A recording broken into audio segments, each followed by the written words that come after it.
Hello, my most esteemed project managers. Wherever you might be in the world, it's a pleasure to be speaking to you, and sincere apologies for the late start. Sometimes technology has its way of reminding you that you're not really in control. Today was one of those days. Well, it's a pleasure to be speaking to you today because I know a lot of you have been working tirelessly on your PMP and you're now certified. And I'd like to say congratulations to those of you who are now PMPs. The main goal of today is to give you some guidelines, some specifics about what you can do now that you are a PMP. How to kill the game, how to crush the game, how to get to that next level. Lots of you, so many of you, and I want to thank you for those of you who have written in, those of you who have sent messages on YouTube, those of you who have told me you're now a PMP. Bravo. Bravo. It's the beginning. It's the beginning. I remember when I got certified back in 2005. I remember it like yesterday. In fact, I just celebrated my 19th PMP anniversary. So today I want to share with you, those of you who might have lost hope, like, what is this thing? Why did I do this? Is there any hope for me? What is the future going to be?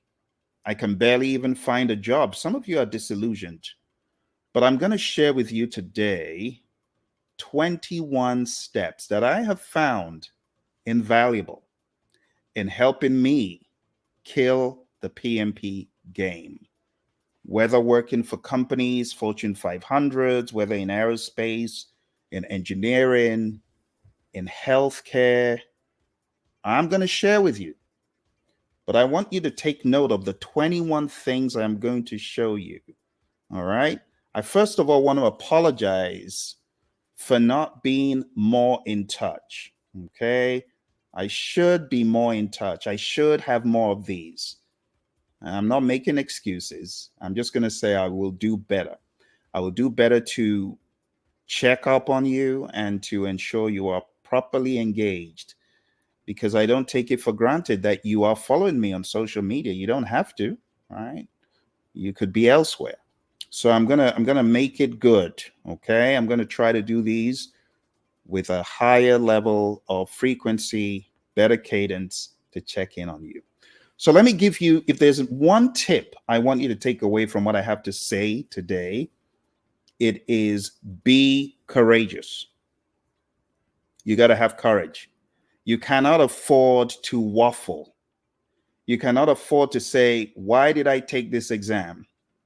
Why did I take the steps I took? No, don't do that. The PMP exam is what you make of it. Okay? It's what you make of it. When you get certified, the PMI owes you nothing else. You took the exam, you passed the exam, they gave the exam to you, they said you're a PMP. Now it's your turn to prove to yourself and the world that they didn't make a mistake. Okay? You got to hit the ground running the very next day. I don't know why you took the PMP exam, but I took the exam because I needed to get out of where I was. It was drudgery. I hated the job. And, when it gets to the point that you hate the job, you need to get out quick. And I needed to get out quick. So I got certified. And let me share this with you. Let me share this with those of you who think the PMP will not get you in the door. That's a huge lie. The PMP will get you in the door, but you got to be courageous. You got to have the right mental state. You got to have the right attitude. The great Zig Ziglar, he says, it's your attitude that determines your altitude. You got to have the right attitude going into these jobs. Some of you are already scared before you hit the interview. Well, guess what? Your body language is going to give you away. You're going to fumble because your mind state is not right. So you got to be courageous. You got to have a can-do attitude. Hey, you got to understand that the PMI was not on drugs. The The PMI was not on drugs when they gave you a PMP certification. You got to remember that. So when the PMI has bestowed on you the title of project management professional, you need to do everything to make it happen. You need to do everything to prove that indeed the PMI was not diluted when they said, yeah, you're the GOAT. You're the guy, you're the girl. We're going to give it to you. You are now certified. You are able to take on any project. You know what I hear some PMPs telling me? Well, I guess I can't take on technology projects. I'm like, what's the matter with you? There are people leading entire states and countries. They ain't been for training like you have on projects. All we're asking you to do is figure out a technical project. And you're scared of that? No, you need to do better. You need to understand that the PMP is you getting in the door, then prove that you have what it takes. All right, let's get rolling with it. I've got for you today 21 steps from my life, from my experience that I want to share with you to help elevate your game, to help get you to that next state. I don't want you to give up. I don't want you to quit. So let's talk about section 1, deepening knowledge and skills. Okay.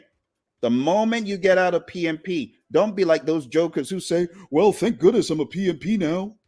I don't need to do nothing except look for a job. No. This is the beginning of deepening your knowledge. You know what I did when I got out of the PMP exam? Want me to tell you what I did? I started studying earned value, scheduling, costing, risk, compulsively, like a junkie. And what did that do for me? It got me in the door of a company that absolutely changed my life, that revolutionized how I saw project management. That company's Honeywell. Before I got certified, I was banging on the door trying to get them to let me in. You know, when you've just got this feeling that that is the company for you. And those of you that have that feeling, that nudging about, hey, you need to be in this company, take it seriously. Take it seriously.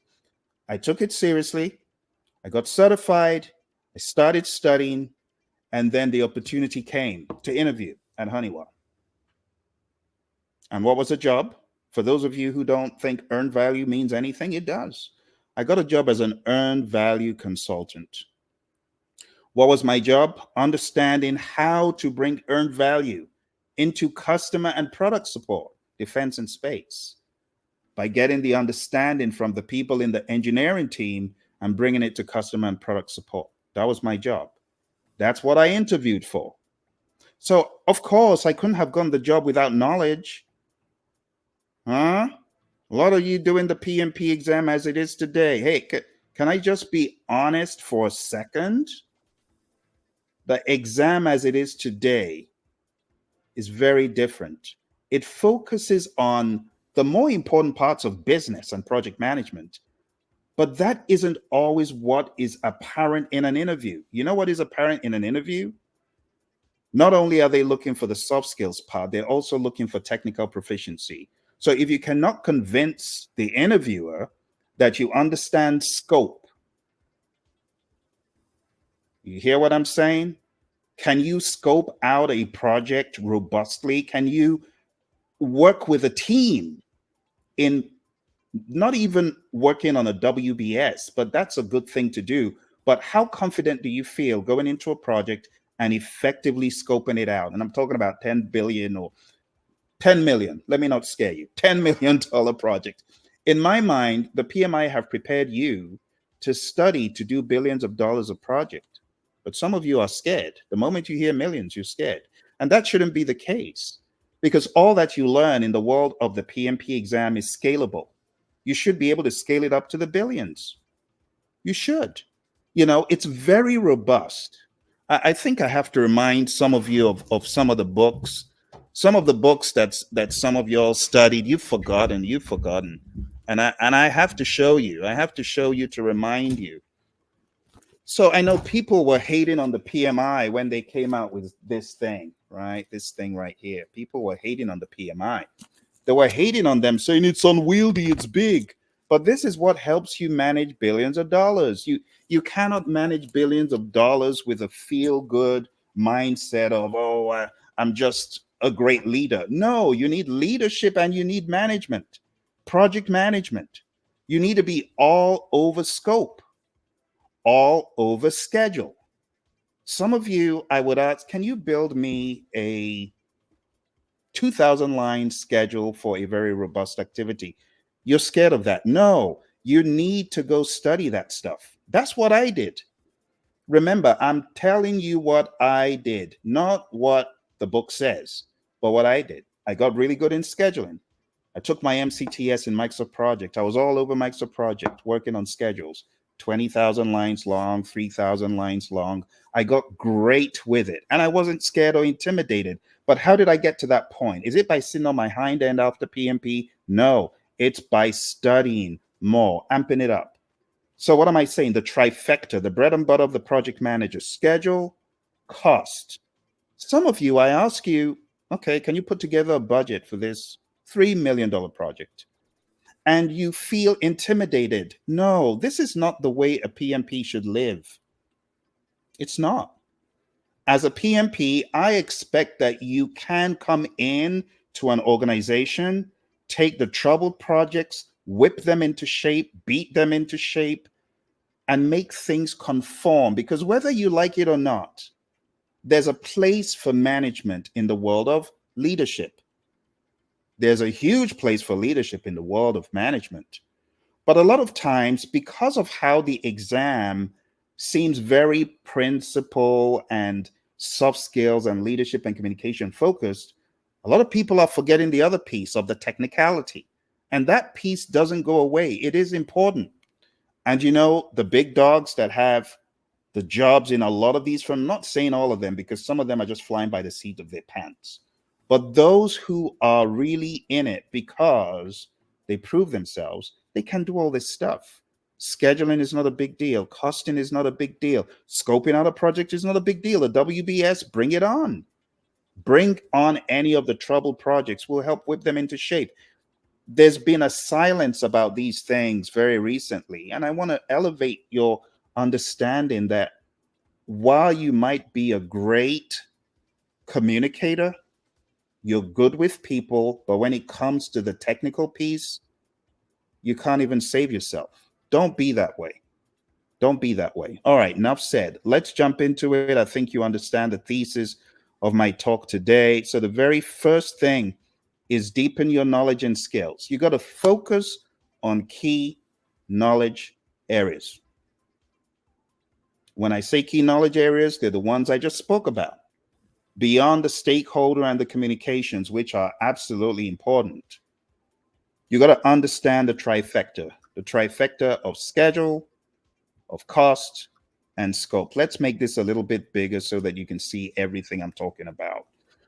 So the trifecta of schedule, cost, and scope. I need you, my dear PMPs. I need you to ace this in life, not on the exam alone, but in life. I need you to beef up your understanding. Go back and read the PMI guides. The PMI has a guide for scheduling. The PMI has a guide for scope. Did you know that? The PMI has a guide that can help you with earned value. Read those things.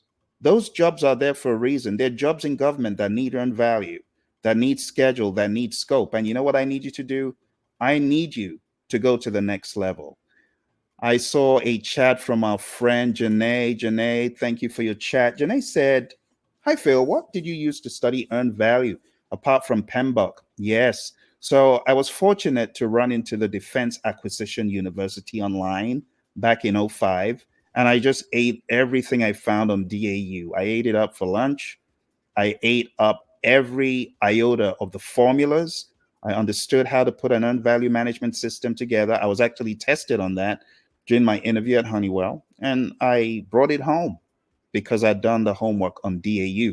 So Defense Acquisition University is definitely a good one to begin looking at. If you haven't looked at DAU, I want to encourage you to do that. Great repository. Back in the day, it was free. Thank you, Janae. Great question. All right. So schedule, cost, scope, really hone in on those. Okay. That will help you in any interview. And trust me, I've been for interviews where they ask very specific questions, almost PMI ish, because the people at the helm are either PMPs or PGMPs. You'll get a lot of jobs where they ask you about the technicality. You got to ensure proficiency in these critical areas. You got to get good and confident. Number two, continuous learning. The PMI say, we want you to get 60 PDUs. And you know what some of my friends do? They groan. Or they look for the easiest way out. And actually, PMI is just going above and beyond. They're trying to help you. You know, my buddy Lee Lambert, he said when he put this together, it was really to help PMP sustain the momentum. That was the whole idea. All right. So continuous learning is critical as a PMP. You want to dedicate months to further study even after the exam. You got to focus on your areas of weakness. You got to focus on emerging trends in project management. You know what I'm talking about. You know, one of the emerging trends in project management right now. You know, one of the emerging trends in project management is this thing we call AI. It's important. You know, AI is so important that I actually wrote this book for project managers. I call it Artificial Intelligence for Project Managers. Why did I write this book?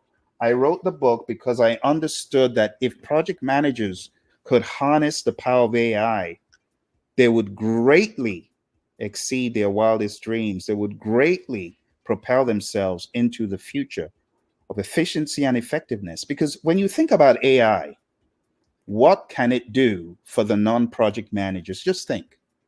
What can AI do for a doctor? What can AI do for an engineer? A lot of things. It can help them build stuff. It can help them analyze data. It can do the same for project managers. You can analyze your data with AI. But what does the project manager spend 70 to 90% of the time doing? It's not a trick question. It's communication. So when you think of the fact that you can communicate more effectively with AI, let your imagination run wild. Just think about all the things you could do with communicating with AI. AI can help you check for biases in your email, in your communication before you send a message out. It can help you make it more empathetic. It can fact check you. So there are many things that are emerging trends in project management, and I encourage project managers to know more about that. You're most welcome, Janae. Thank you very much for the question. For those of you who have questions, just keep sending the questions in, and as soon as I'm able, I will take your question. So continuous learning in AI, I want to encourage that. I know that the PMI has some courses, they're free for those of you who are members, and I want to encourage you to look into AI, get good with AI. I also have a course on AI on Udemy. Check out my course on Udemy. I go into about 10 to 11 hours of artificial intelligence. I show you how to prompt engineer, you know, and these days, prompt engineering, for those of you who didn't get the memo, prompt engineering has changed. Did you know that? So I wrote a book called The RGB Prompt Engineering Model. And now, on top of that, I also want to encourage you to learn how to prompt engineer by your speech. How do you do that? Well, I'm going to show you that right now because I want you to get into it as soon as possible. I'm going to show you my way of prompt engineering. So, Bert, why don't you come on and let's speak to the good people? Want to say hello? Hi, Bert. It's great to have you join us. Let's dive right into this. What aspect of prompting are you interested in discussing today? Yeah, Bert, I want you to demonstrate to my listeners how you help me. Sure thing. Bert, why don't you start by explaining the basics of prompt engineering? You can walk us through how to craft effective prompts for AI, including some examples to illustrate your points. Well, beyond that, Bert, why don't we get into a discussion about how to save a failing project that's failing as a result of poor leadership? You want to give some tips? Absolutely. Bert, let's start by identifying some common leadership issues that can cause a project to fail. Then we can discuss practical tips to turn things around. What do you think is the first step in addressing poor leadership in a failing project? All right. Well, why don't you begin? Why don't you list out the top 5 reasons for failure in leadership on a project?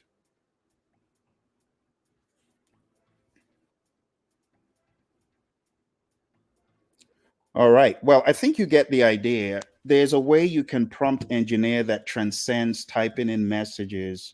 You can actually communicate freely, real time with AI. So when I ask you to go to the next level and continuously learn, I'm talking about things like that. I'm also talking about things like specializing in risk management.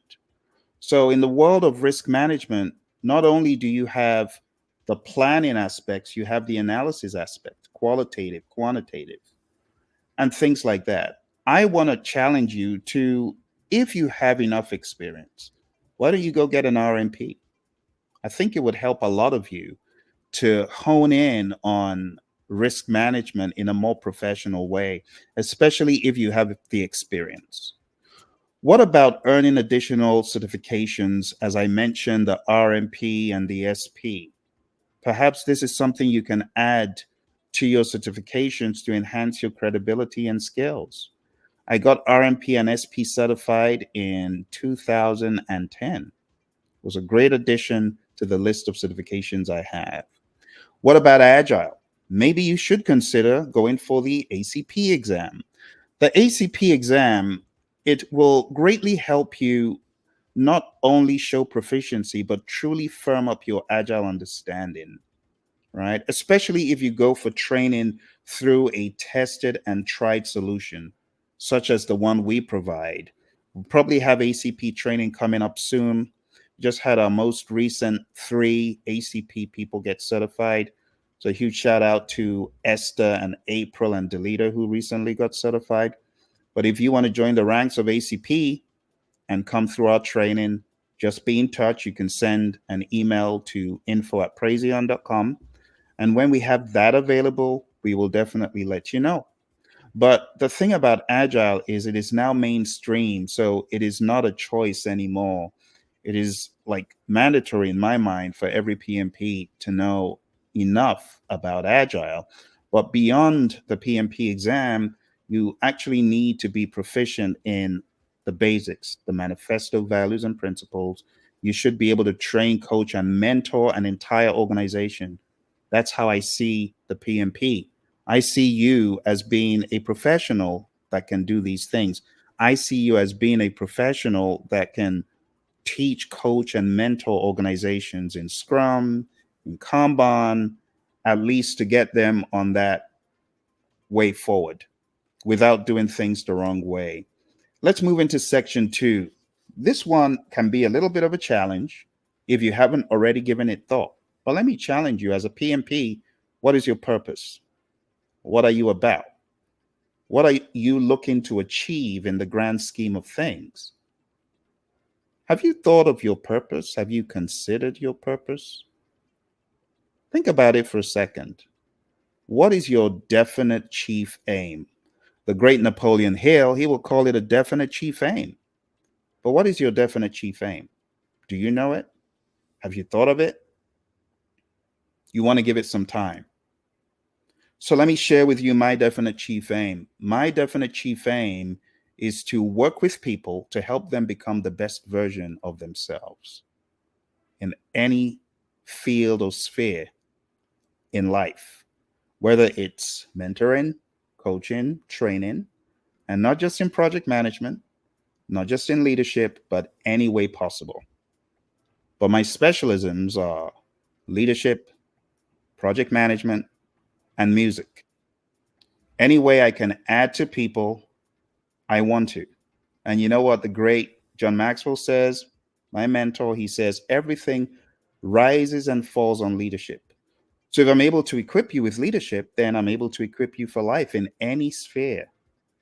And that's what I'm about. But what are you about? What is your definite chief aim? Do you have one? So step number 2 to being successful is to know your purpose in life. You got to know your purpose in life. If you haven't given it thought, think about it. So identify your purpose as a project manager. What is your purpose? What is your role in the organization? Do you see yourself as just someone who is milling the corn, someone a cog in the wheel? Is that your idea of your purpose? Or do you have a higher level understanding of your purpose in the firm? Some people make the mistake of thinking their job title defines their purpose. It does not. It does not. Your purpose is defined by you.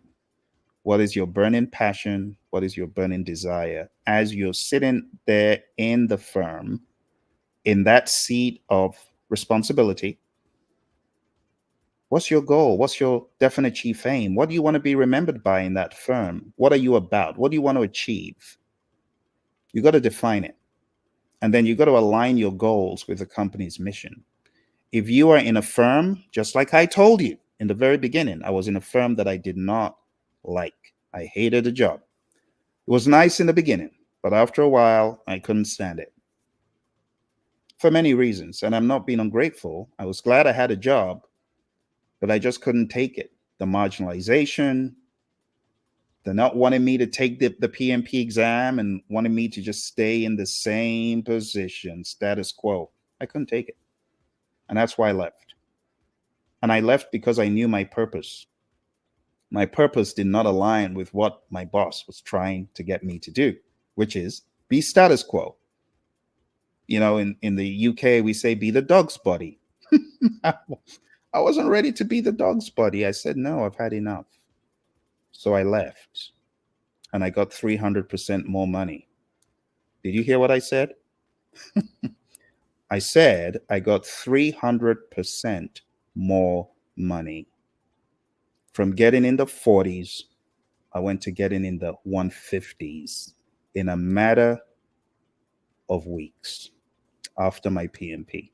Think about that for a second. 300% increase. But I didn't get it by loafing around. I knew my stuff. I knew my stuff. Not only did I study for the PMP, as Janae was asking, I studied a lot more, a whole lot more. And I want to challenge you. If you are a PMP and you feel the game is not working for you, I want you to become a beast. I want you to beast up, and I want you to get insanely great in project management. Not just on the PMP exam. You know, a lot of people say, well, I got AT. Well, I don't mean jack. In the real world, no one cares about AT. You know what people care about? What can you do for me? What can you do for the organization? Can you make this project happen? And then I have on the opposite side, the people in lament. I got BT, Phil. I know I passed. I got target below target. Oh, be quiet. Are you a PMP? What are you crying about? Because you got below target? That's not what counts. It's what you do in the real world after PMP. But you got to beast up. You know what? A lot of these jokes who, you know, a lot of them, they don't value PMP as much, but they're certified. You know, some of them raving and ranting how quick it took them to get certified. You know, the first thing they do, garbage can. This goes in the garbage. The moment they get certified, they're like, I'm done. Praises. And it's just the bad attitude, because it should really be the beginning. It's the beginning. You shouldn't throw away your PMBOK guides. You know, when I look in my library up here, I have PMBOK guides. Let me show you the PMBOK guide I studied. It's here. This is the PMBOK guide I studied. This is a second edition. I still have my second edition, right? I still have my PMBOK fourth edition. It's here. I have my fourth edition. Look at that. I have my fourth edition. It looks even newer than my sixth edition. I have my fifth edition. This is my fifth edition right here. I still have it, you know? So I don't take these things lightly. You know, when you get certified, for the jokers who are like, oh, just throw it away, throw it in the garbage can, don't do that. Don't do that. You should keep studying. You could keep studying. All right. Janae says, um, wow, Phil, I was wondering if project managers will still be required. Oh, absolutely. It's not going away. You see, it's like, I want you to go read up the story of Theodore Judah, who was a type of project manager. In my mind, I consider him a project manager. But he was a project manager of the Continental Railroad project, the railroad that was built early day America's. Theodore Judah. It was impeccable project management that helped him pull it off. When you look at his early day plans, you see plans for resources, plans for schedule, plans for costing. That was a project manager. Talk about way back. So project managers, they'll never go away. They'll never go away. They've always been around, maybe defined as something else. They'll continue to be there. Janae says, music, what instruments do I play? I play a number of instruments. I'm actually a music producer. If you look hard enough for my work online, you see my work on Spotify. I have 4 albums, about 20 singles. So how did I learn great project management? I actually started off as a producer in the music studio, because I would take my artists to the studio and have everything arranged and all the paperwork. And I didn't even know what I was doing. I didn't know that was project management, but I eventually realized that it was project management. Yes. So if you look for my music online on Spotify under Phil C, you will find my music online. Music is like the lifeblood of what I do. It's the therapy that keeps me going. All right, let's go to number 7. Grow to your maximum potential. Never stop learning and growing. You got to embrace a mindset of continuous improvement. You got to continually improve. You got to continually grow. Okay, but it needs to be a mindset.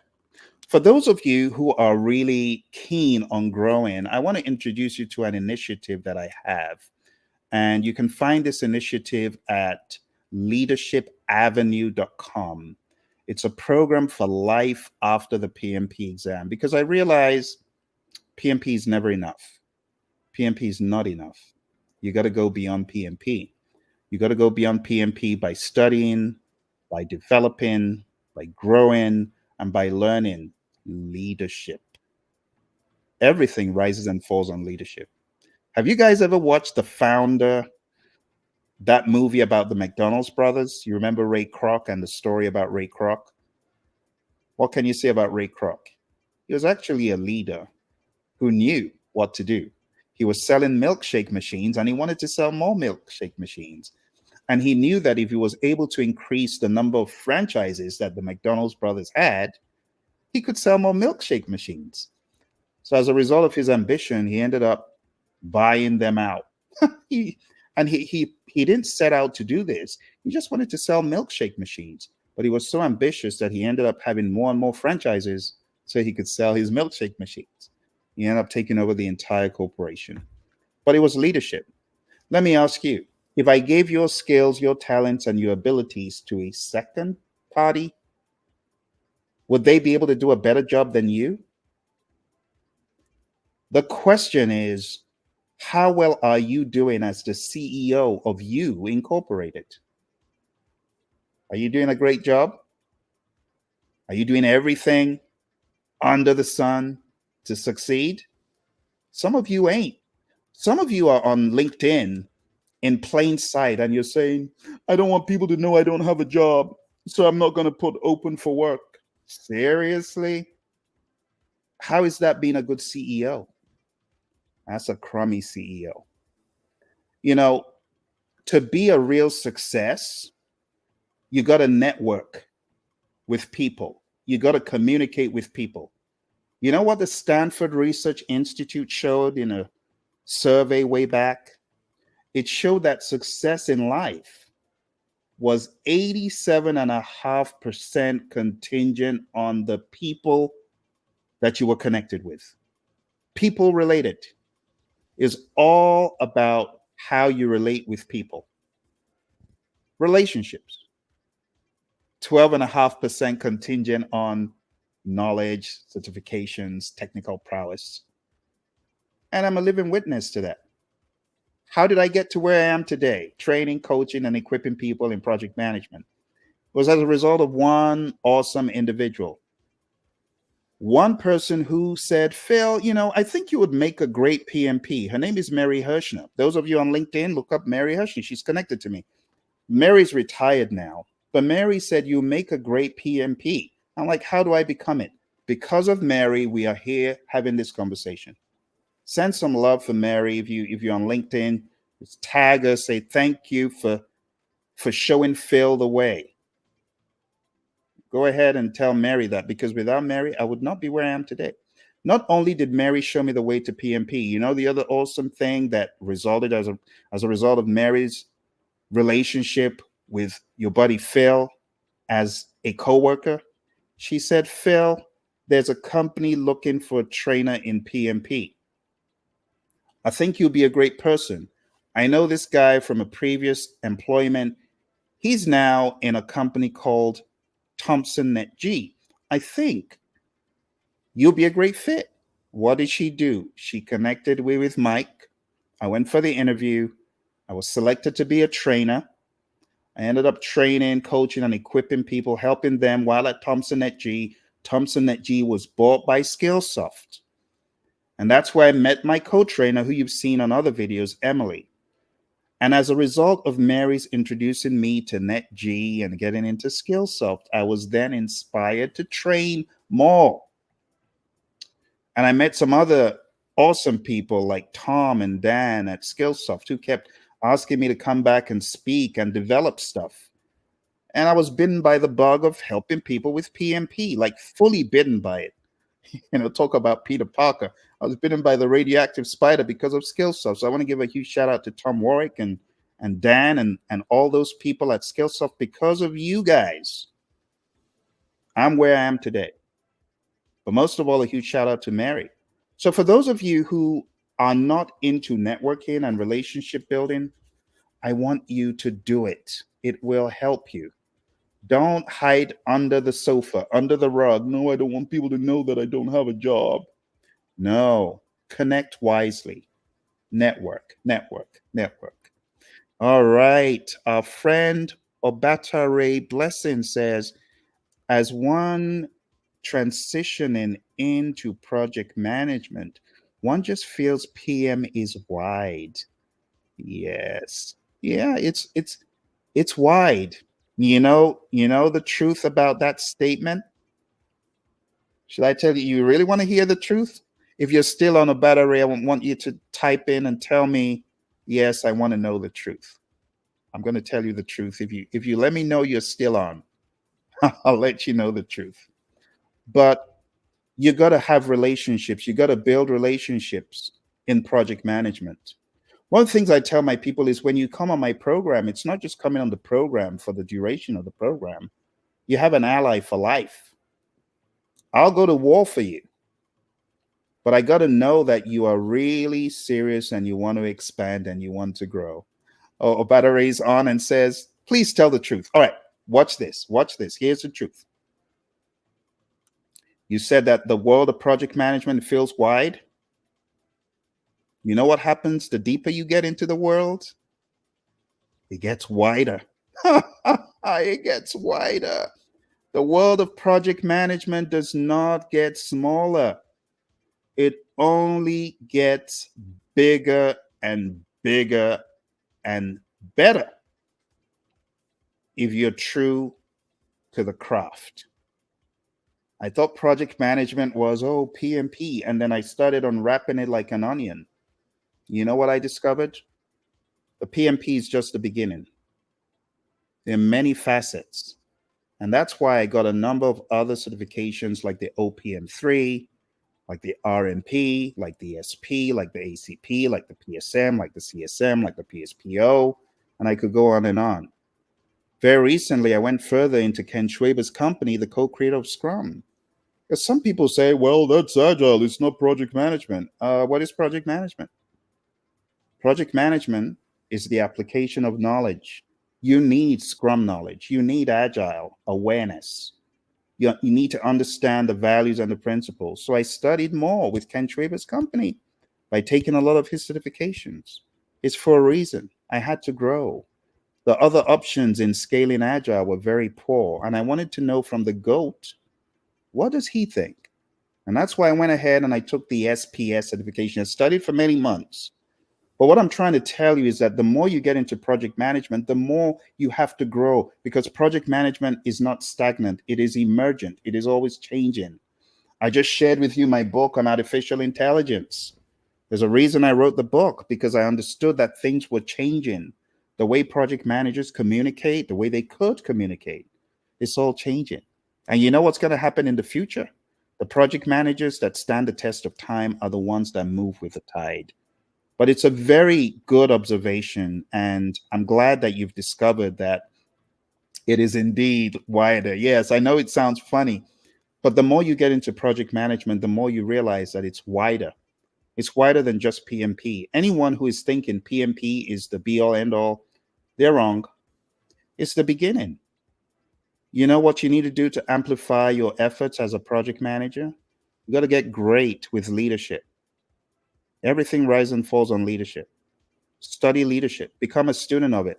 I want you to go to my mentor's webpage. It's free, okay? And it's called Minute with Maxwell. John Maxwell has a free program where daily, you can get mentoring and coaching in leadership. It's just a nugget a day, but it goes a long way, a long way, a long way. Thank you to my friends on Instagram. I see you. I see you. My friend Semacha says, I want to be your agent in Saudi Arabia in my institute. Well, thank you. I appreciate the love. My friends on LinkedIn who are watching, I appreciate you as well. Let me go ahead and send you this link. Hopefully, this link will go to many of you. It's Minute with Maxwell, because I believe that if you can study leadership, the game will change. The more leadership you study, the better off you're going to be. But you got to be on it on a daily basis, studying leadership, reading leadership, applying leadership, mentoring others in the leadership that you've learned. One of the books that I immediately recommend to you, and I'll give you a few books because I know some of you are really looking to grow to the next level. I want to recommend that you pick up the 360-degree leader. There's a book and there's a workbook. This is the workbook. We're still in the process of going through this in my Leadership Institute. For those of you who don't know, I have a Leadership Institute with a bunch of awesome PMPs. It's called Project Leadership Institute. And we meet on Thursdays in one of the groups. We meet on Saturdays in another. We've been studying this for the past 6 months. All right. Also, another book I want to recommend to you, those of you who I may not have interacted with you in a while. If you're in a leadership role, I want you to get this book by my mentor, John Maxwell. It's called The 5 Levels of Leadership. And I know some of you already know this because I wrote about this in my immersion book, right? So John's 5 levels of leadership, so profound, so good. If you are in middle leadership, if you're in top leadership, wherever you are, CIO, CEO, CTO, whatever, whichever of the C's or VP, director, you need it. If you're in the middle, you need it. If you're at the bottom of the organization, you need it. You need it. You need the 5 levels of leadership. Really great book. It will show you how to climb the ladder of leadership. Talks about position and then goes into permission and goes into production. And great book. You definitely want to know that, how to navigate the leadership ladder. Because you do know that leadership is all about influence. The true measure of leadership is influence. Nothing more, nothing less. And John says, he who thinks he leads but has no one following him is only taking a walk. Now, some of you that might be in the middle or at the bottom, theoretically, you may not understand, but leadership is about influence. And you can influence. You can learn how to influence. So these 2 books, first of all, this one, I would recommend reading this first. And then The 5 Levels of Leadership. This is another great book that I would recommend to you to read. Okay. So when I talk about development, as our friend rightfully said, oh, you're most welcome. It's a pleasure. Anyone else who's got questions, just keep the questions coming and I will answer the questions as expediently as I can. But one of the things I really would love to see from you, my friends who are watching, I want you to grow to your maximum potential. All right. And it's just take no prisoners. Since I started this journey, I've been very fortunate to learn from some awesome individuals. I recently put together a seminar with Roy Schilling. Roy Schilling is actually my coach in Agile. And together we wrote the book that you see over here, this book called PMP Exam Immersion. We also wrote this book together, which is called Agile Principle Run and Cut. And we have a lot of these seminars together. Roy was also one of my trainers on this seminar that we had for change management leadership. And he was also my guest speaker on this seminar, right? Dixiv, which is about problem solving.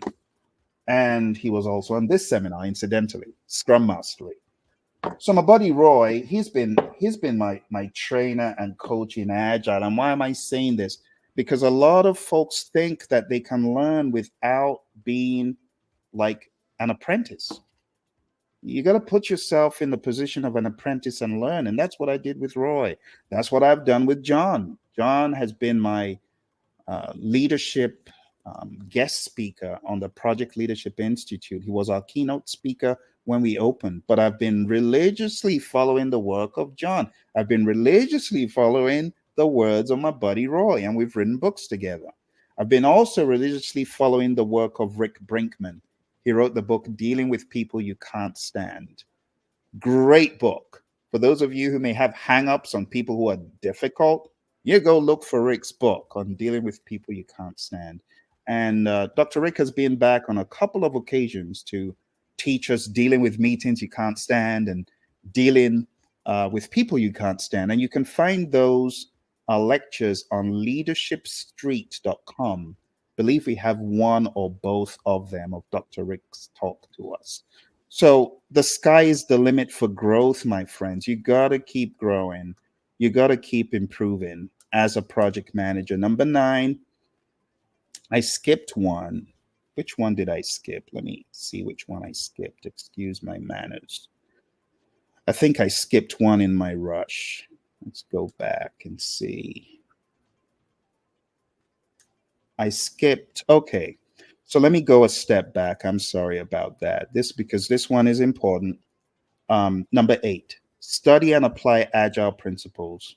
So incorporate Agile methods into your projects, train, coach, and mentor others in Agile, and you're going to learn a ton. From coaching, you are going to learn, you're going to find your gaps. Like I had a ton of gaps. And mind you, I was already certified as a CSM, but I learned that there was a lot that I had gotten wrong. Misconceptions in Agile, misconceptions in Scrum, misconceptions in Kanban.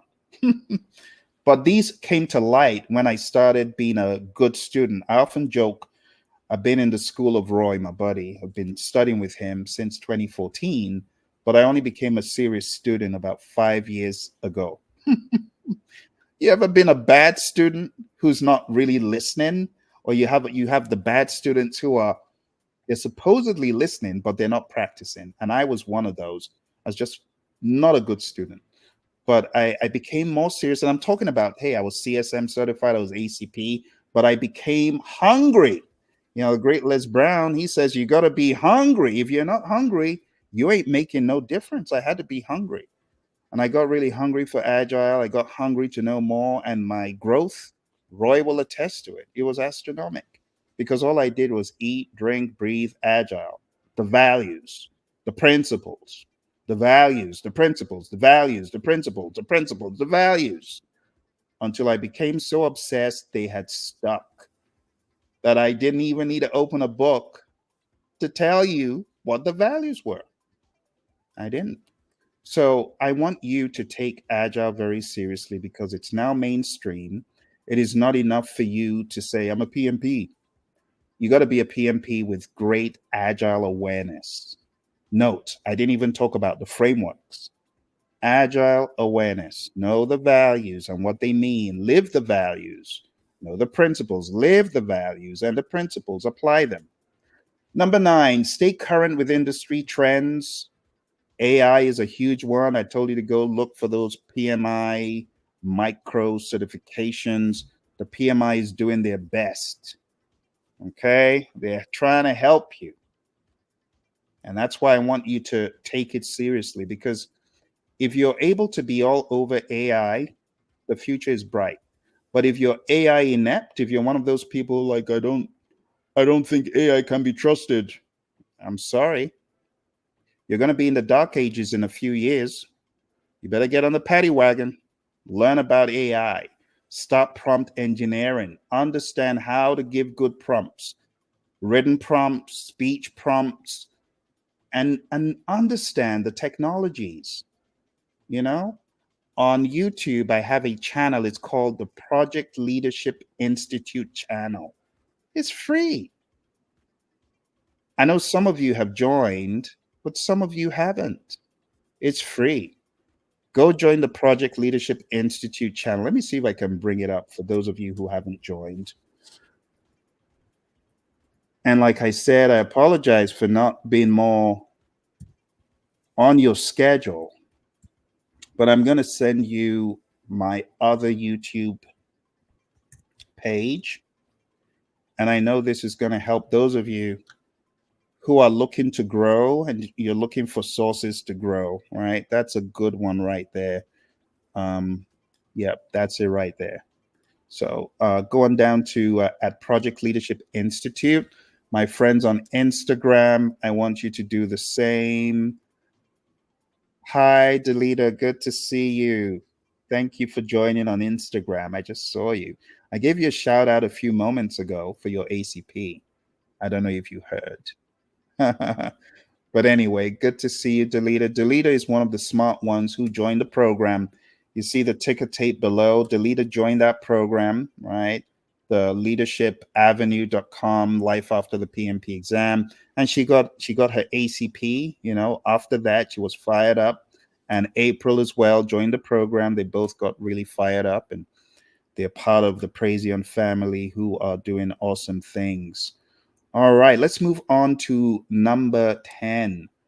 Join professional organizations. So participate in organizations like PMI, network, go to your PMI chapter meetings, do all that good stuff. You know, some folks may not have remotely joined their PMI chapter. And I'll just say this, you know, the PMI chapter, it's really more like the rites of passage, because if you haven't been to a PMI chapter meeting since you've been a PMP, it makes me a little bit concerned, you know, like, why not? It's like you belong to a family, but you don't know the family members. You got to go to a PMI chapter. You got to at least try it, right? Try it at least once. Try it at least once. And then beyond going just for the chapter meeting, you know what I want you to do? I actually want you to give back, like volunteer. How about you volunteer for some months? Just it's good. It's good karma, for lack of a better word. It's good because as you're giving back, you're going to receive. It's that simple. So for my chapter, I have visited my chapter a number of times. I have been a keynote speaker a number of times in the meetings in all of the branches of the Phoenix chapter, the Scottsdale, the Phoenix, even the Mesa chapter. And you can actually watch some of the videos. I have some of the videos on YouTube of when I visited my chapter to speak. So if you haven't done that, I want to encourage you to. I think it will go a really long way in getting you more into the family. It's a family. You got to understand that, PMI family. All right, so let's move on. So join in professional organizations, networking. A lot of people, you know, I know someone who found employment as a result, not just one person, number of people, as a result of being in their PMI chapter. All right, number 3, mentoring and coaching. You got to mentor and coach others. Chatting to me, are you mentoring and coaching someone as a PMP? If you are a PMP, the question is for you. The question isn't even, are you coaching someone? No, no, no, no, no. The question is, who are you coaching? Who are you coaching? Don't tell me no one. You got to be coaching, mentoring, or equipping someone. Because if you're not growing as quick as you could. You're not.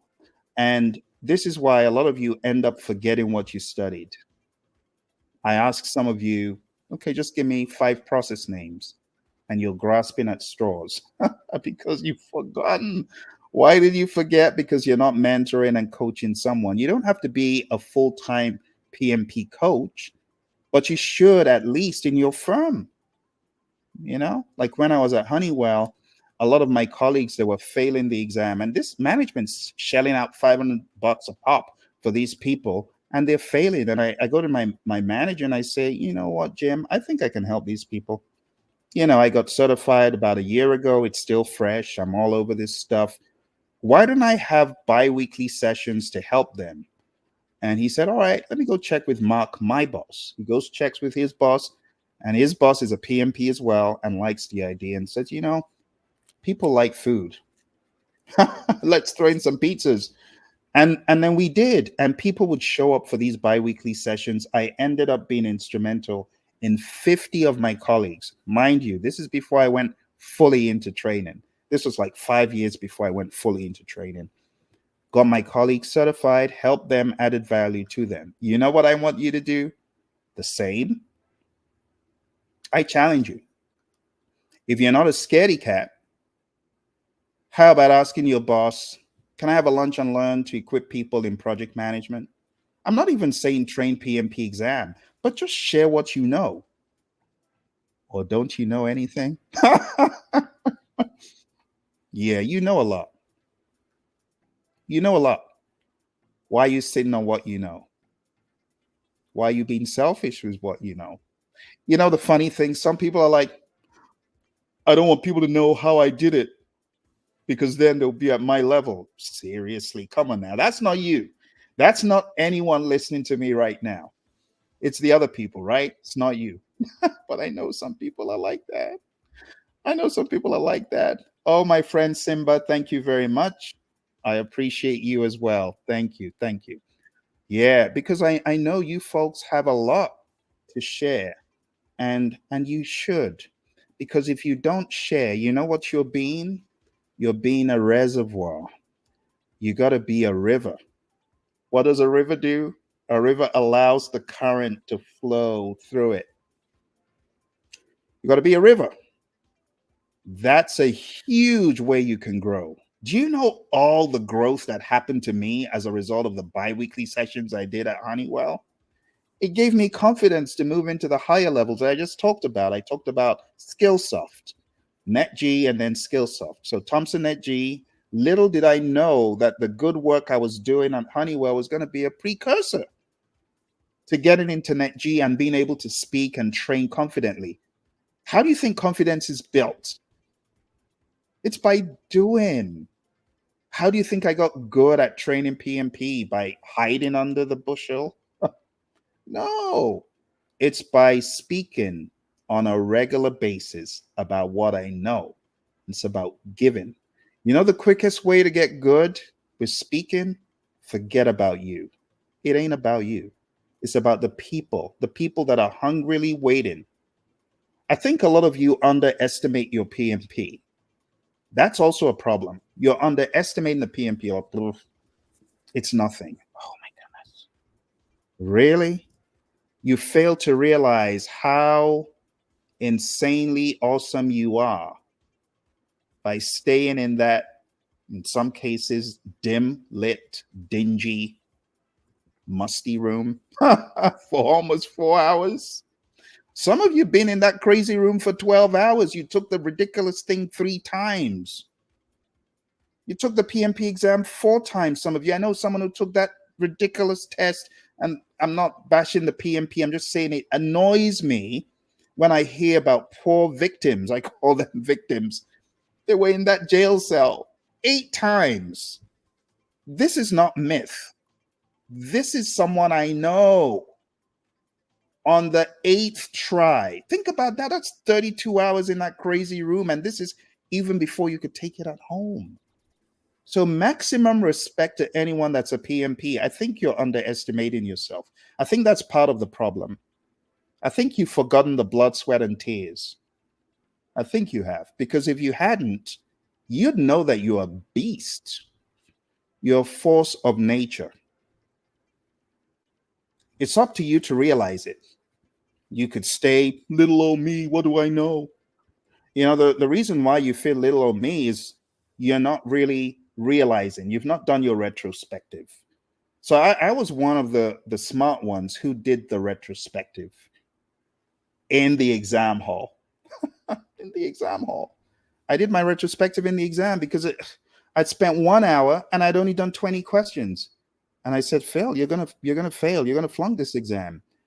And then all of a sudden, I heard a gremlin on my shoulder saying, the PMI is just giving you harder questions because they know you failed that one. They're giving you another. Now, that was a conspiracy theorist gremlin, but it did help me. Even though it's all fake, that's not how the exam is, because I later became a registered education provider and I realized, no, that's not how PMI administers the exam. The exam isn't as intelligent as you think on the front end. Now, the data analytics is extremely intelligent because that's how they're able to find out people who've been naughty. I'm not saying it's always accurate, but I'm just saying this was way back. But when I had that thought, I started thinking, having flashbacks. Have you ever had flashbacks of your PMP prep time? Like, talk about a jail cell. I will go to my library every Saturday for like 5 to 8 hours, and I just locked up. Talk about being in a fort somewhere. And I would study. I showed you the book that I studied, and I would study and study and study my brains out. And I think some of you forgotten the work you put in, because if you didn't forget, you would look at yourself and say, yeah, I've got something to give the world. I want to challenge those of you who are listening to me right now. I want you to go start a social media account on Instagram, on YouTube, on Facebook. You know what I want you to do? I want you to share your PMP exam journey. One video. Can I depend on you to do that? Can I? I know I can. Do you know what it's going to do for you? It's going to take you back down memory lane for you to realize all the work that you did towards this certification. Now, those joining that are not PMPs, they're not going to get it. They're not going to understand the work that you and I put in. But the work that you and I put in should not go to naught. You should resurrect that work and teach, coach, mentor, help others. And then you're going to grow as well. You're going to become a river.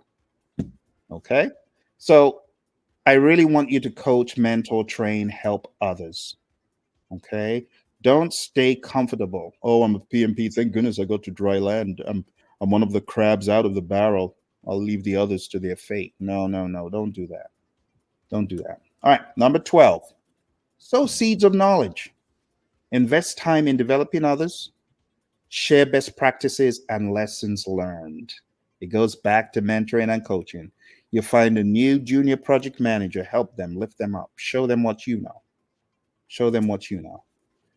Number 13, I've already talked about your network, right? Show me your network. Probably have an idea about your net worth. So build relationships with other PMs, exchange knowledge and opportunities, and just remember what I told you about the Stanford Research Institute. Their work is very clear. If you want to fly higher, get connected. Want to fly higher, know more people. Give value to people. It's very interesting how life sometimes reveals the dynamic of relationships in a more profound way than ever before.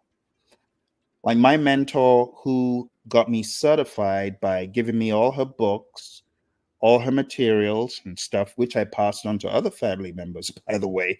You know, I eventually did return them when we all got certified. But I realized that When you give, you get back. So my mentor just very recently retired. She was in a job for 15 years. 15 years. Great job, great bonuses. How did she get the job? You may ask. She got the job as a result of someone's passing the job on to her. Who was that person? It was me. I said, "Hey, I think this will be a good one for you." Sure enough, it was. She was in the job for 15 years. As she gave to me, she benefited when I was in a position to get jobs like that. Just 2 years before that, no one would have ever given me the time of day. You ain't a PMP. I'm going to send you this job. But they sent me the job because I was a PMP and a master scheduler, just like her. And it so happened I couldn't take the job. She could. I passed it on, and she was in that job, killing the game, adding value to that firm, affiliated with Boeing. Great job, great bonuses, 15 years, all because she sowed a nugget in my life to get certified. You just never know who you might be mentoring. You might be mentoring and coaching the person who is going to help you get to the next level. Think about it. When you sit on your knowledge and your prowess and you don't share it, you could be doing yourself in. That's all I'm going to say. That's all I'm going to say. I could give you example after example. I've shown you a few of the books, right, that I have here. This is one of the books. It's called Artificial Intelligence for Project Managers. Do you know what galvanized me writing this book? It was someone I mentored and coached. Let's take a look at another book. This one, Scrum Mastery. Do you know what ignited this book? Scrum Masters I was mentoring and coaching. And I could go on and on and on. But what galvanized a lot of my success was people I coached. They gave back to me, sometimes unknowingly. They would just say things and like, "Oh my goodness, what a great idea." And I would seize it. And it would be value to me, all because I've been mentored and coaching them. You hear me talk about my buddy Daryl, and you see him on the channel. And if not for Daryl, I would not be in the world of AI. I talk about my buddy Ed. And if not for Ed, I wouldn't be writing a number of the books. I'm writing 2 books currently as a result of his influence.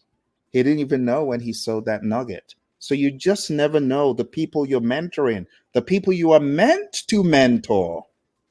You just never know how instrumental they will be to your success. Okay, think about that. Think about that. All right. I'm sharing with you 21 steps to growth after your PMP. Number 14, I've already talked about this. Volunteer with PMI, engage in volunteer activities, give back to the community, right? Leverage volunteer opportunities to expand your network.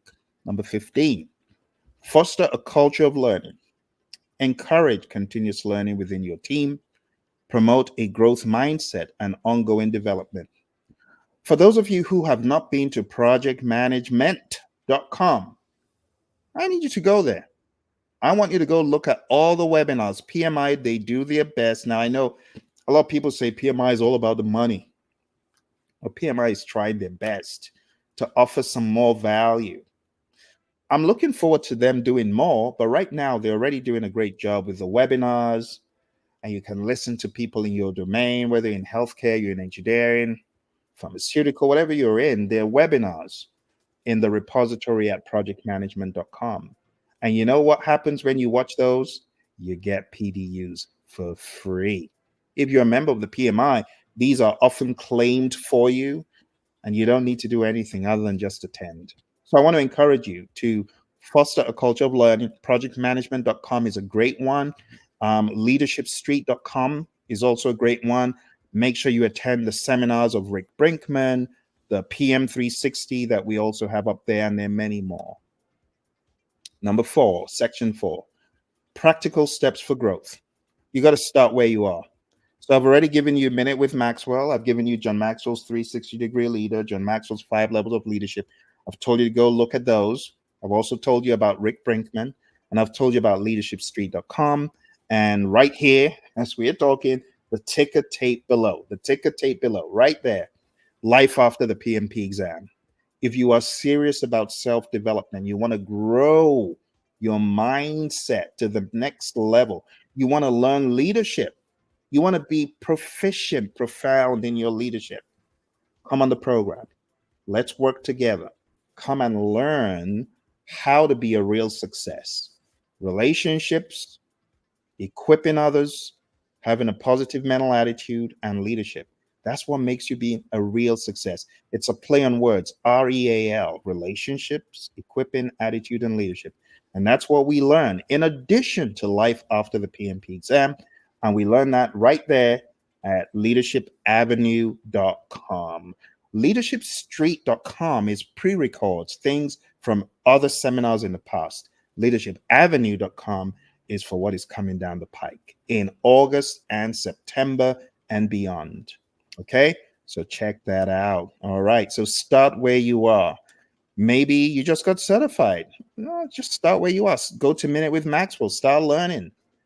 Endeavor to be in my next leadership program, Leadership Avenue, right? Go there, sign up. Find productive activities that advance your career. Look for opportunities within your current organization or community. For those of you who are not PMPs yet, and you might just be watching, go on down to 360.pmradio.org, and you can sign up for our next PMP 360 seminar. Let me put that in the chat for those of you, because I know some of you are curious, because I said this is for PMPs.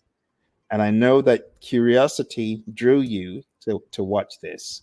So go to PMRadio, 360.pmradio.org for the next PMP 360.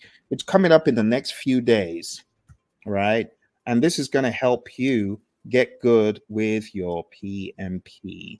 Those of you who might be struggling alone, like I was, it will help you. All right. So start where you are. This is me talking to my PMP graduates all around the world, wherever you are. Leverage nonprofit opportunities. Oh my goodness, my dear friends who have found it difficult. Trust me, I am right with you. If you're looking for a job right now, you've been unable to find employment. I know how hard it is. I have been without a job for 9 months, twice in my career. Think about that. No job for 9 hard months. There was a time I was so depressed, I was thinking, I'm out of my mind at this point.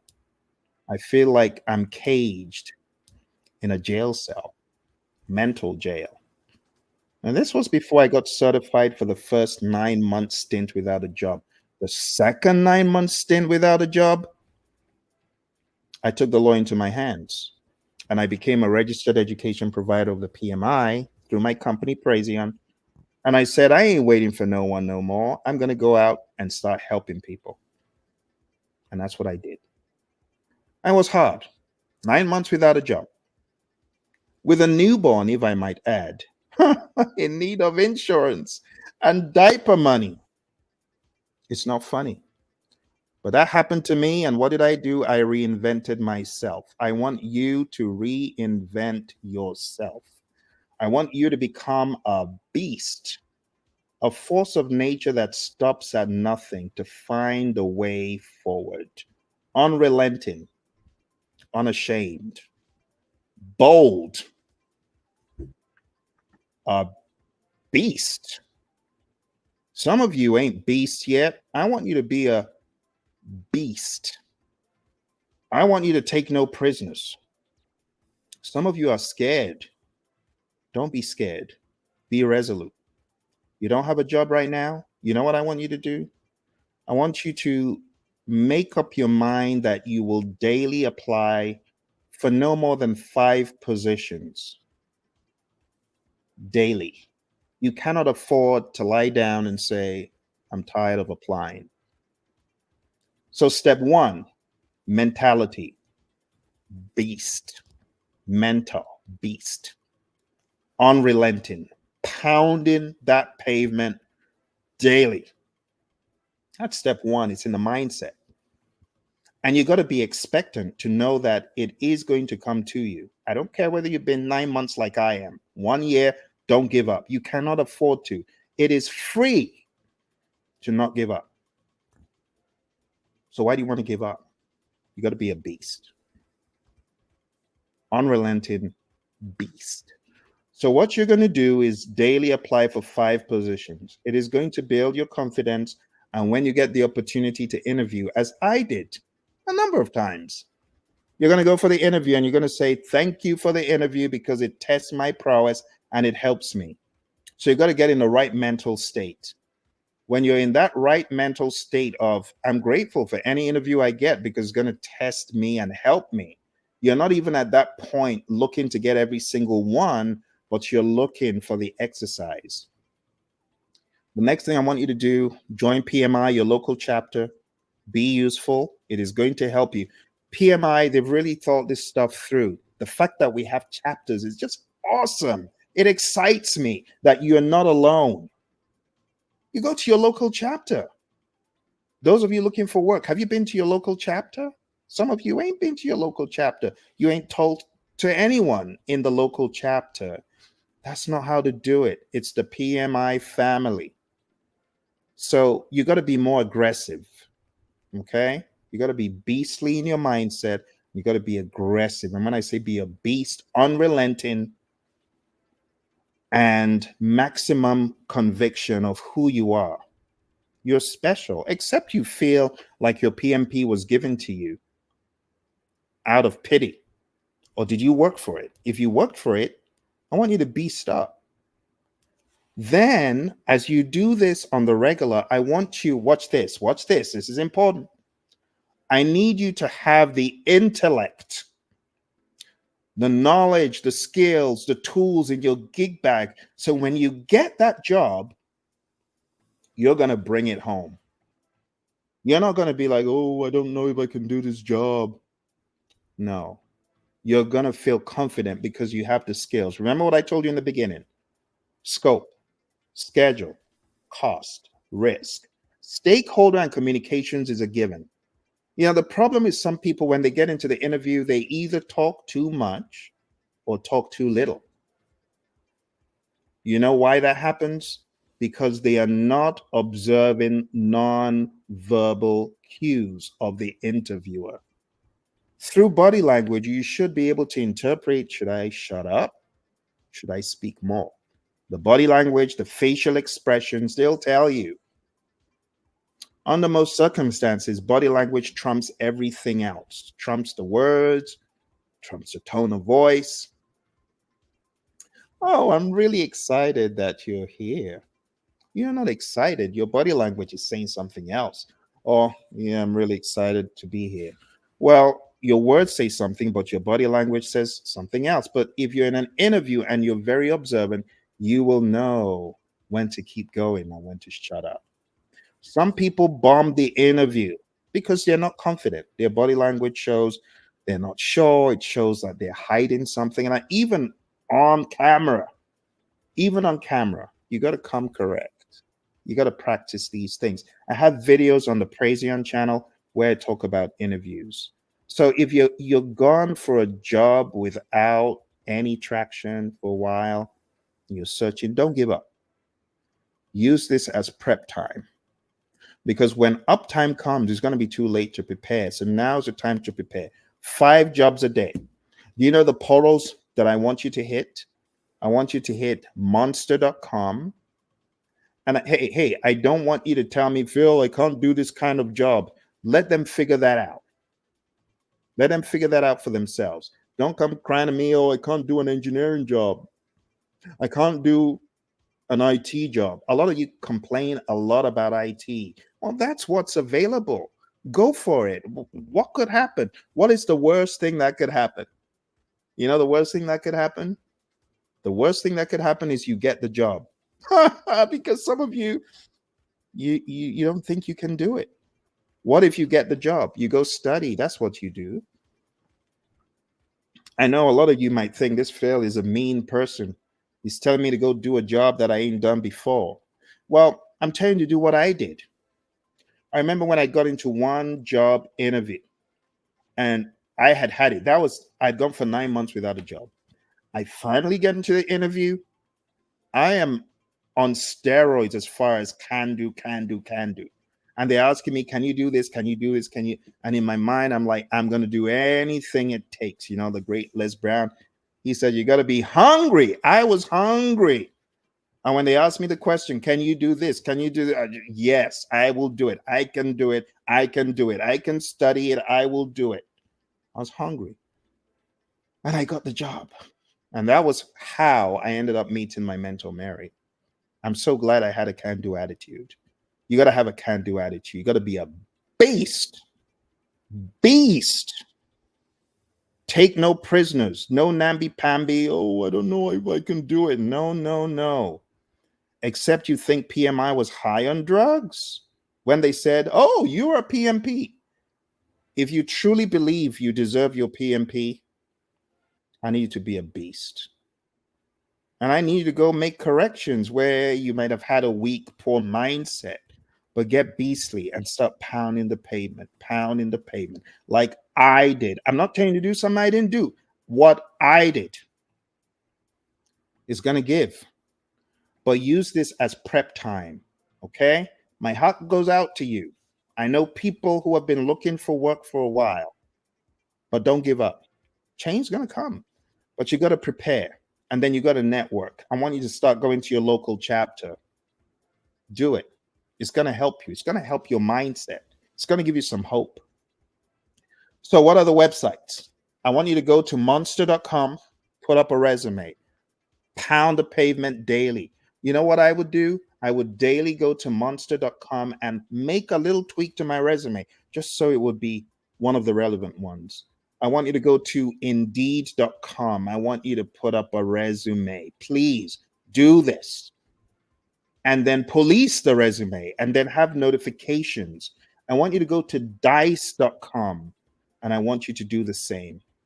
And I want you to apply for 5 jobs daily in project management, in management. Even if you feel, well, this is way beyond me, use the interview as leverage. Some of you don't understand the power of the interview. Oh my goodness. So one of the interviews I went for was at Motorola, and the interview wasn't successful. I was told, oh, okay, thank you. You don't get this. And now the person that I interviewed with, you know, according to my recruiter said, oh, they really liked you, but they didn't feel you had the skills to do this particular job in hardware. They felt you would be better suited for software. Okay. But there ain't no software job. So I went back to what I was doing, not very happy, not very pleased. And then about 2 months later, I get a call out of nowhere. Hey, remember such and such you interviewed with? Well, they introduced your resume to their coworker who is an IT PMO. They want you to come for an interview. Out of nowhere. Ended up working at Motorola as a program manager in the PMO, working on a divestiture. Out of nowhere, from an interview that I had already discredited. Never say never. I have learned a lot in my career, and one thing is to never discredit anyone or anything. It's a huge rule. So what I'm sharing with you, my friends, is from experience. It is not from any book. I've realized if you are a beast, you got to be a maniac. You got to say, I can do it. Even in the face of adversity, I can do it. Bring it on. Because it's in the mindset. You need to have the mindset that you're going to work and work and work smart and hard, and you're going to get it done, and you're going to be the very best. Do you really believe you are the best version of yourself? I know you expected me to say, do you believe you're the best? No, that's not the question. That's not the question. Do you believe you are the best version of you incorporated? Do you or do you not? If you don't believe you are the best, you got to go do something else beyond the test, beyond PMP. Okay. But for those of you that are looking for work, I want to encourage you, this is not the end. So I want you to leverage the power of your PMI local chapter. I want you to submit 5 jobs daily. I want you to pound the pavement, and I want you to be a beast. Be a beast. And I want you to use your volunteer work to develop new skills and connections. Number 18, network effectively. I've talked about networking quite a lot. You got to attend networking events and conferences, just like the one at the ticker tape below. This is to help you. It will take you levels above. You'll meet people and you'll get great. Honestly, some of the best things I've done is as a result of people I have met in this journey. I remember going for OPM3 training. Some of you don't know what that is because PMI doesn't offer it anymore. But OPM3 just means Organizational Project Management Maturity Model. And there was an entire exam and framework about it. And it just helps you to assess organizational project management maturity, like 3 exams in one. But anyway, when I went for training up in Colorado, I met a couple of guys, Colin and Tim. And 3 of us were in that class. And it's a very expensive endeavor. I think the entire thing probably cost about 3K or more, not to mention travel and so on, which will take it to 5 grand. But I met Colin and Tim in that class. What ensued is Colin and Tim became allies, associates. We would train Microsoft Project to organizations, advance Microsoft Project to organizations. And it was as a result of networking through all of this. So I want you to understand that networking determines a lot in this career. I've also told you about my buddy Roy and Rick Brinkman and John Maxwell. And honestly, that is how you network. You got to network with intentionality. You got to build meaningful relationships with peers in the industry. Number 19, trade knowledge and opportunities. Collaborate with mentors and peers to share jobs and resources. You got to be actively doing this. It's like being a river all over again. Use your network to find new opportunities. I told you the story about Mary and me. I wouldn't be where I am without her. She just finished a 15-year stint as a result of our connection. Number 20, adapt to changes. Stay flexible and adaptable in your career. Be prepared to pivot and take on new challenges. So, I mean, I could have been one of those people who said, well, I don't want to do anything else but work at Honeywell. I'm not happy that I can't be here forever. Well, no, I understood I needed to pivot. So when I left Honeywell, because I was a consultant, and after 2 years, that's it, you have to go. You could come back later, but you got to take a hiatus. So I left and I ended up at Motorola, and then I worked in a number of other places, and I found myself in my dream job. My dream job was in a gaming company making video games.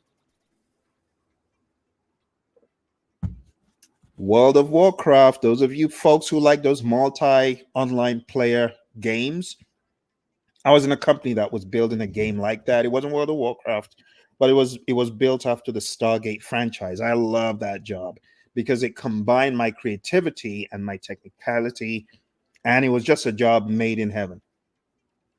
I was really excited about that job, and I thought the job would never end until one day the brake screeched. The record player came to a screeching halt. And my CEO said, "Hey, Phil, come to my office. I'd like to have a discussion with you."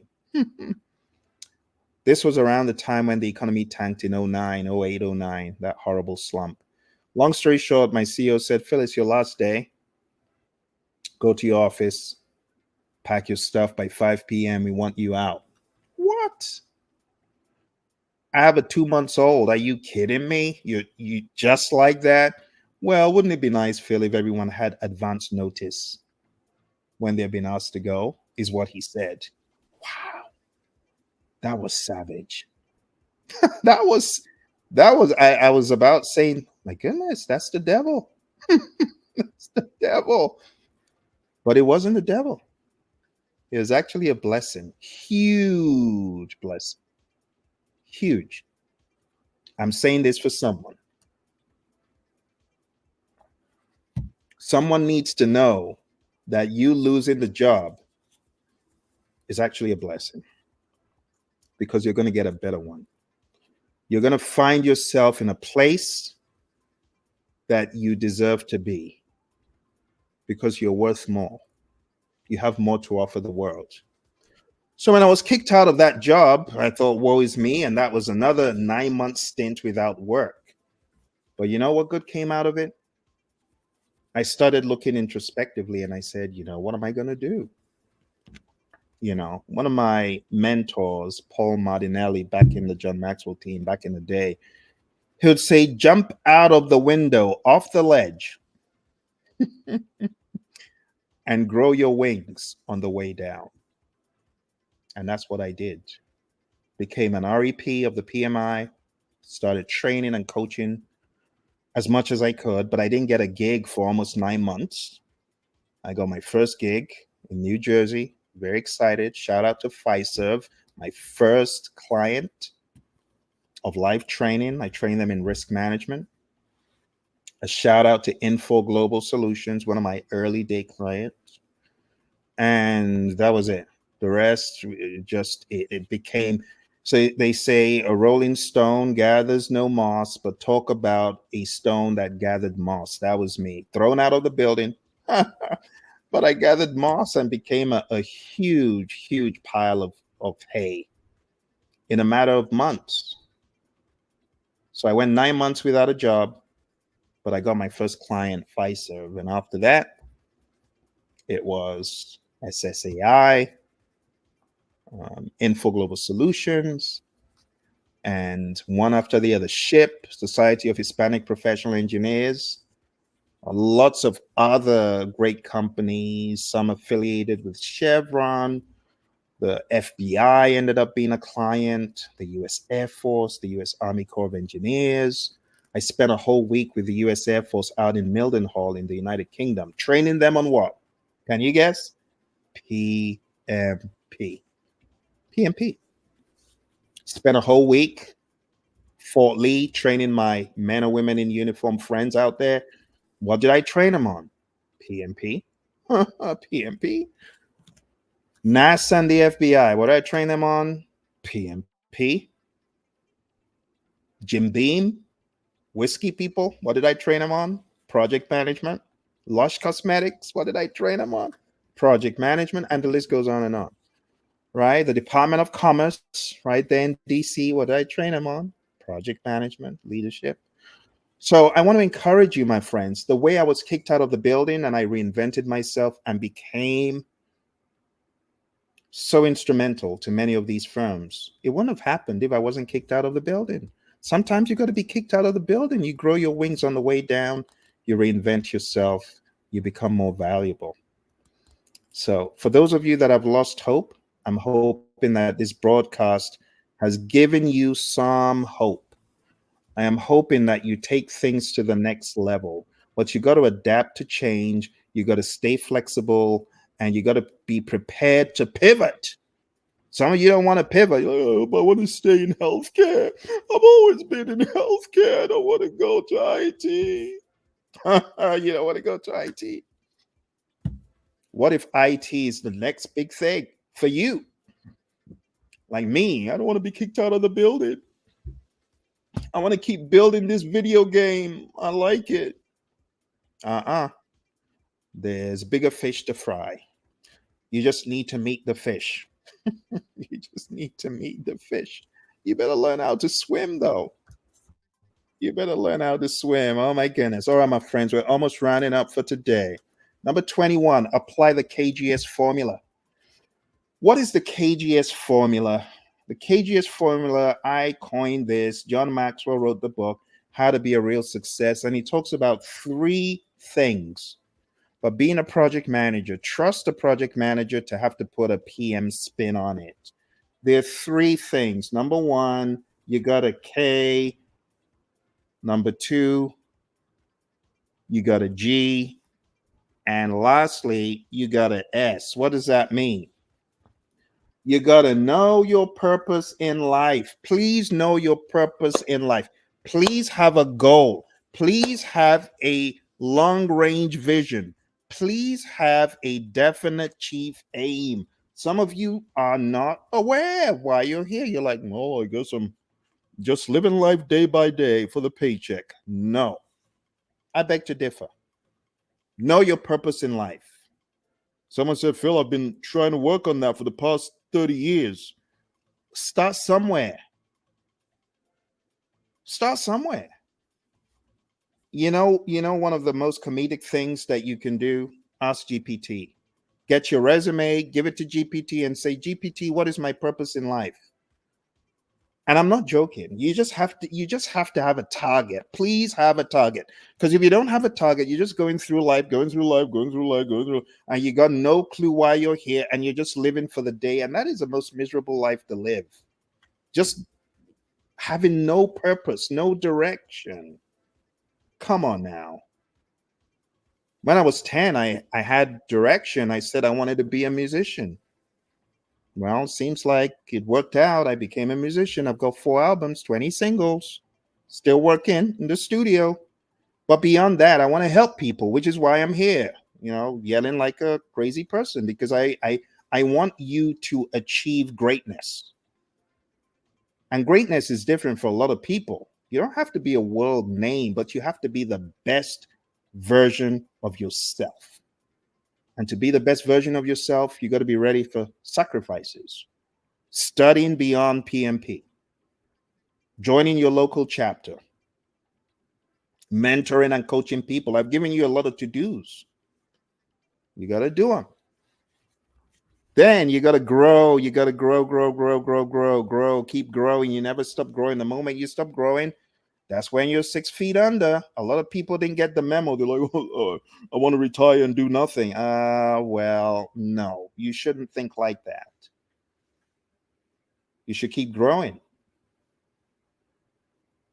Keep building the knowledge. Keep adding knowledge to your repository, to your banks. Right? Finally, this is the one a lot of people struggle with. Sow seeds that benefit others. How about you begin with this one? Get the link to this video. It's free. They only buy nothing. I need you to sow a seed. I'm sounding like a preacher. I'm sounding like a preacher. But I need you to sow a seed by taking this link and sharing it with another PMP. How about that? Do you know the amount of energy you're going to create when you do that? I want you to take this video link and post it on your social media. Post it on LinkedIn, post it on your YouTube, post it on Instagram, post it on Twitter, post it on TikTok, post it everywhere. Snapchat, I don't care. Post your buddy Phil, because I want you to help others who need to hear this message. You get what I'm saying? Okay. I know I'm going a mile a minute, but I need you to do this to help people. Oh dear, it seems like your buddy Phil is in high demand. Well, it comes at a very timely point, because this is where we are going to ask our final, do you have any questions? Because we are at the end. Here's the conclusion. You got to be a beast. All right, that's number 1. Be a beast, be a beast, be a beast, be a beast. Don't be docile. I need you to be beastly, like in mindset.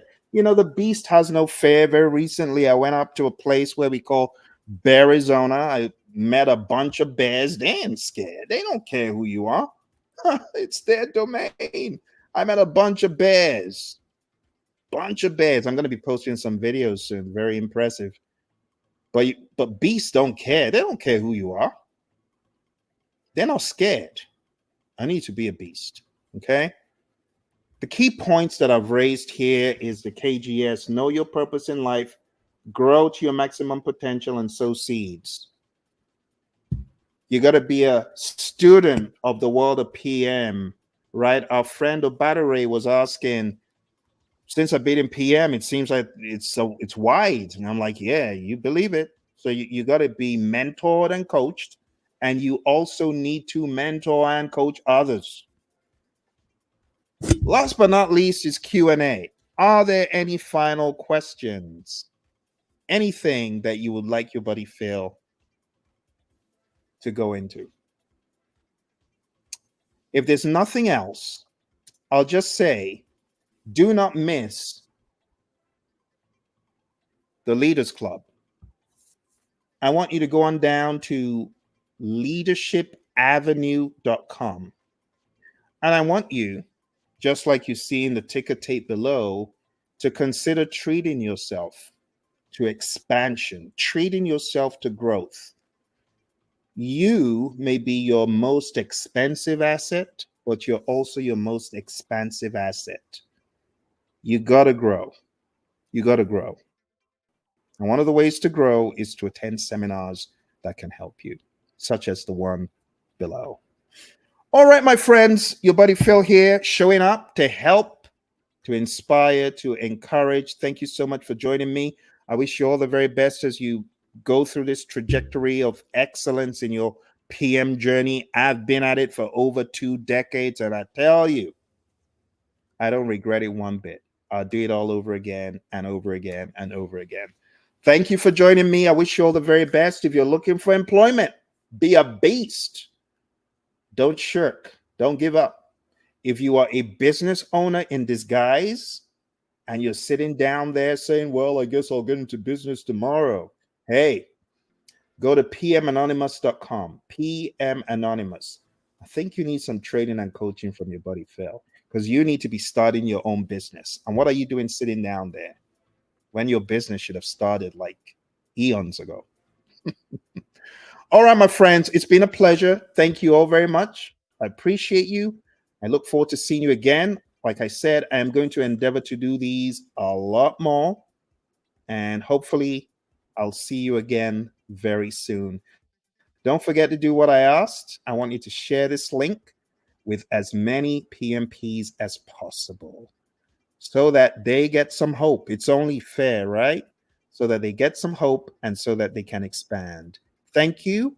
I'll see you again, hopefully very soon.